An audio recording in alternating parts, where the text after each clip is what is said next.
l'Aljama. Llocs i llegendes de Castelló. Agraïments.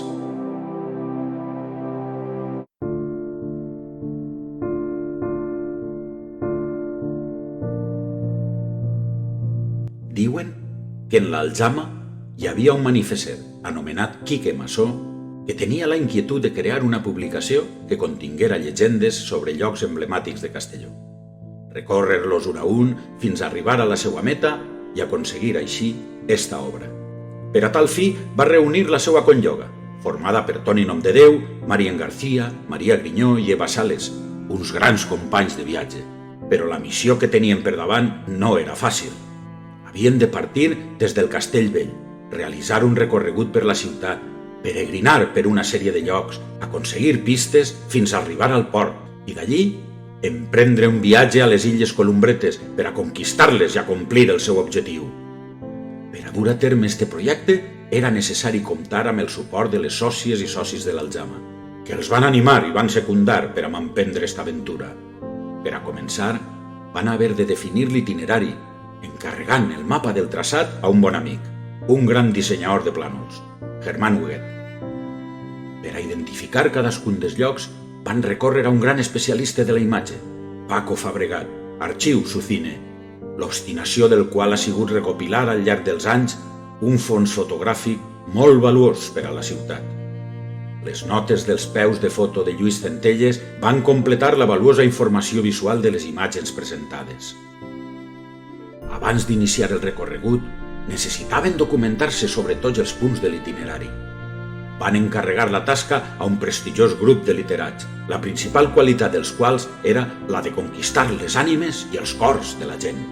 D'entre estos, un va sorgir del fruit de la unió entre l'Aljama i la universitat, del taller d'escriptura creativa de Luchi de Rosario Raro, el guanyador del concurs Manel Domínguez, que va passar a formar part de la nòmina d'escriptors.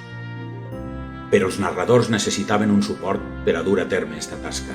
Per això van buscar dos fidels escuders, Jaume García i Lluís Centelles, els nostres assessors lingüístics encarregats d'unificar el codi dels missatges escrits. Era molt important il·lustrar les històries pas a pas de cadascun d'estos espais icònics, per la qual cosa van recórrer a una encisadora del dibuix i la pintura, l'artista Maria Grinyó, que va saber plasmar a la perfecció l'ànima dels textos amb el seu art. Tenien els escrits, les imatges i les il·lustracions. Faltava el so. Per a donar veu als textos, que podran escoltar a través dels codis QR, van comptar amb la magnífica i càlida locució d'Arturo Espanya. Durant el recorregut es van trobar amb empreses que van aplaudir i van donar suport a la seva aventura, amb una ajuda valuosa en forma de publicitat. També van comptar amb la inestimable col·laboració de la Federació de Colles de Castelló i el patrocini de la Fundació Dávalos Fletcher i la Fundació Balaguer Gonel Hermanos, sempre sensibles i implicades amb les inquietuds culturals de l'Aljama. Per finalitzar, gràcies a totes aquestes persones, a unes altres que van trobar pel camí, a les empreses i entitats col·laboradores i patrocinadores, Quique i la conlloga van completar l'itinerari, van conquistar les illes i van trobar allí el tresor, en forma de llibre, per a oferir-lo en nom de l'Aljama a tot Castelló. Diuen que des de les illes mostren la seva gratitud a tots els que han fet possible esta aventura, cridant-la als quatre vents.